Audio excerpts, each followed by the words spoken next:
Welcome to the Slop Farm. Enjoy the video. You begin by preparing the device and tools so the update runs cleanly. Plug the unit into power and make sure battery is above 50%. Once done, connect via USB to your computer or pair by Bluetooth to your phone. Open Garmin Express or Garmin Connect Mobile because these apps manage map and graph updates. You will sign into your Garmin account, then the software will detect your device. This detection starts the process and lets you see pending updates to the graph firmware and map tiles.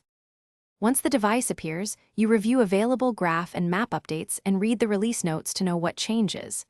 Then you select the graph update and click Install.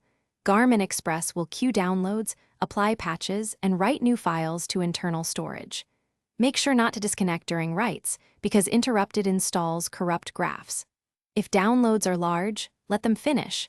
Meanwhile, the app may decompress files and verify checksums, so be patient and watch for prompts to authorize device changes before a final write. You finish by safely ejecting the device and restarting it so the new graph loads into memory.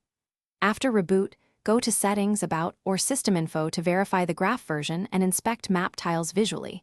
This confirms the update applied correctly. If the update fails or the graph appears corrupted, clear the app cache, reconnect the device, and retry the install.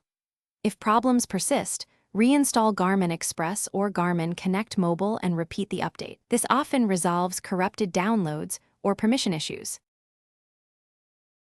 Thanks for watching. Consider subscribing if we helped you today.